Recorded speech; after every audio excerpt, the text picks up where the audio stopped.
but then we go into some kind of hypnosis or we mind travel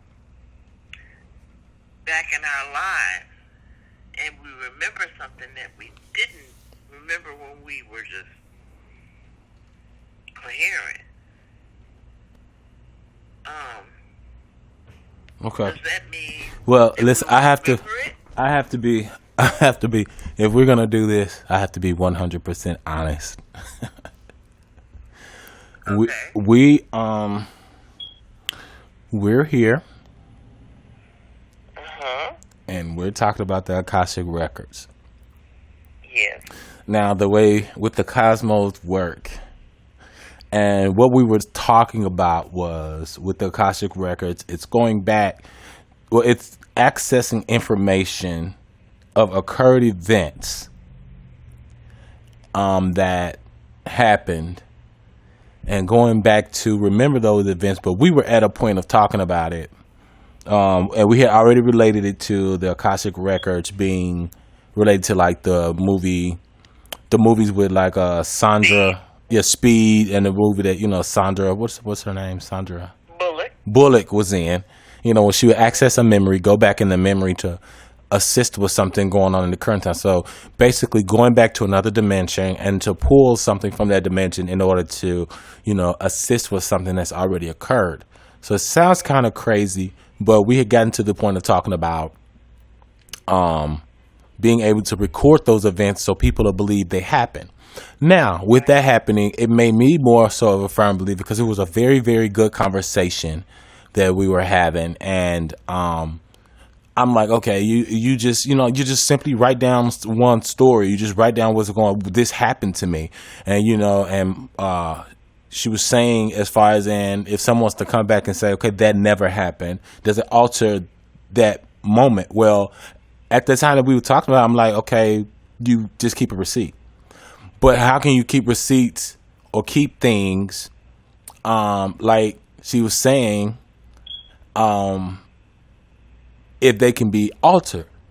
Now, right. The theory behind that is we had started this podcast and we were at least about 8 minutes in before I put you on hold, correct?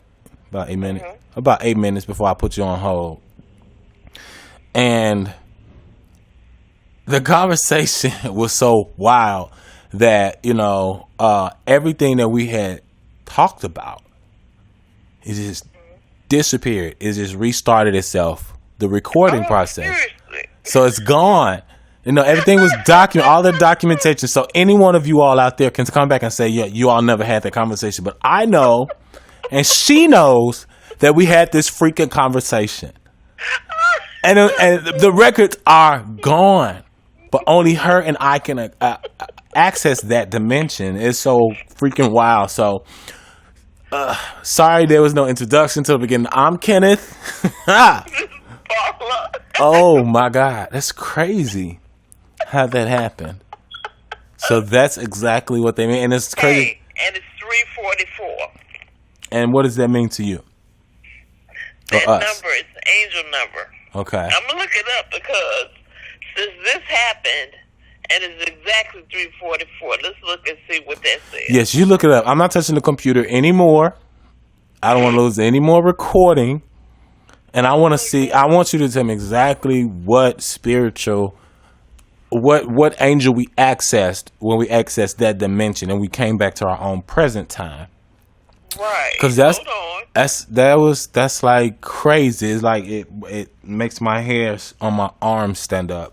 And it says angel number 344 is a message from your angels that the creativity and joy you have put into your work and daily life has brought about positive energies, making things run smoothly for you in your life.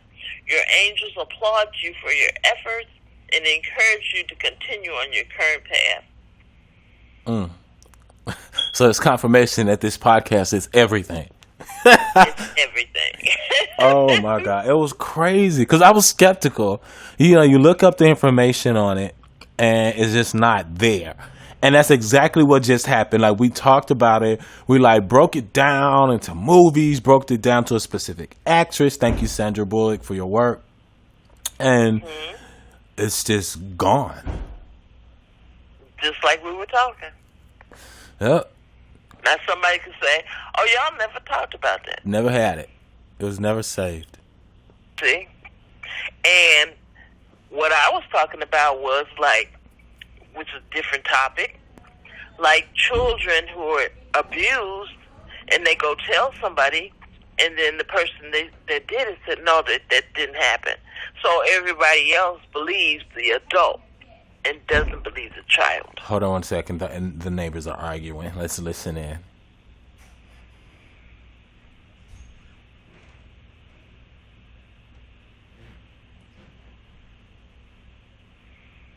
Okay, they must have got a handle on it. You're here in the background, a sweet advertisement of a door slamming once or twice, but we're just here, recording in the neighborhood. Yes, I didn't want to, in case we had to cut something, I don't want to cut something out. Then you were saying something, so hopefully I didn't interrupt you. No, everything is great. Okay. All right, go ahead. Yeah, so I'm a numbers person, and what's been happening to me since I've been on my spiritual journey is that I've been seeing double numbers. Okay. First it was 1111, then it went to 333, and 333 kept resonating with me. It kept showing up 333. So I took 33. Light over darkness 33. That's how I came up with my angelic name. Right. That's the name that you use on social media, correct? That's right. All right. And your social media, give it to them again so they can follow you. Light over darkness 33. And that's on my IG and YouTube. Okay. And you can find her on Twitter as well with that. So yeah. I don't think so. Yeah. She's not a Twitter girl, but I used to be. I got out of Twitter when Instagram became good. We were all on Instagram more often. And that was because Facebook, it was integrated through Facebook, so Instagram started popping. But you can find me. And you can do pictures and things like that and videos. Although I think Twitter has capabilities of doing some of that now. But oh, yeah, it does. It does. And that's what I was going to say. You can find me on Twitter at PharoahK. That's PharoahK on Twitter, or J Merriweather on the other social media outlets and stuff too. And Light Over Darkness. And that's on Instagram and Facebook. And you can find some inspirational. Light Over Darkness 33. Don't forget the 33 at the end. Yes. I thought our sponsors were back. That's Light Over Darkness 33 on all social media outlets, Instagram and Facebook. And of course, you can get your inspiration and everything. And your YouTube channel is what can they find you at on YouTube? Light Over Darkness 33. Okay. And you just started started your channel, right? Yes, I did.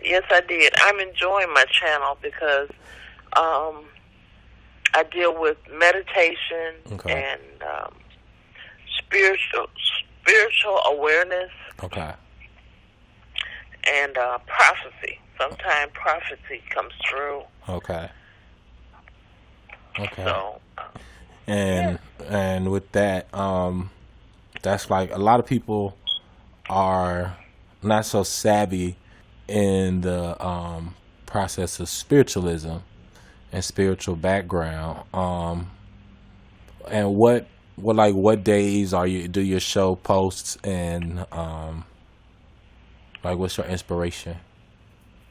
I usually try to do it every day. Like, I haven't done it today yet, but I know I do at least 4 or 5 sessions a week. Okay. And it deals with a lot with the mind, frequencies, just spiritual life is inspiring, uplifting, and I try to make it personal. Okay. Because sometimes, a personal touch is more important than just having a blanket touch, where it just affects everybody. Everything isn't for everybody. Right. Like sometimes I'll talk about manifestation, mm-hmm. and I'll talk about vision boards. Okay. Which I have my vision board. Okay. Well, even with that, in my honest opinion, like, do you post every day, or do you just try to get footage every day? You try to get material every day, or I post one video every day generally,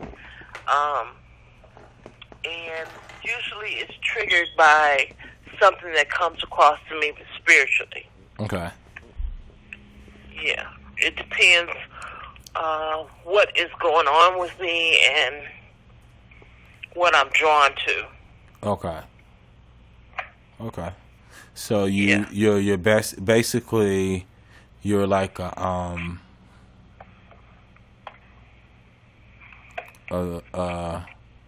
you think it's a specific, like, with sirens have those tongues that has to ring in order to draw them to something? Does something have to be specifically in tune to you? Spiritually into numbers? Okay.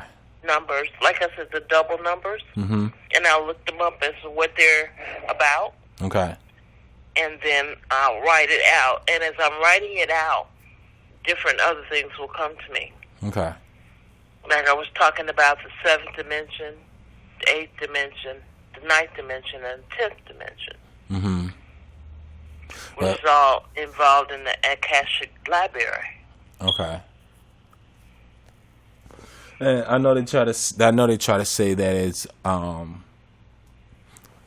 religious specific, like, Buddhism. I know they tap it into it. It's like something like that is actually across all religions. I did get a chance to see that with the back to the Akashic Records, because you brought it up, and I thank you for that. But it's related to Buddhism, with the chakras, and you got your dimensions. Then I read that someone accessed that to write like the storyline of Jesus, so that brings it into Christianity.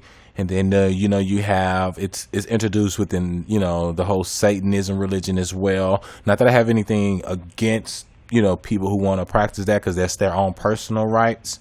But, because I know there was that little delay in there. But, I was raised in Christianity. So, not that I have anything against it, but it's what I understand. But I'm saying, how do you feel about it? It being so largely spanned, like it's understood that it's real.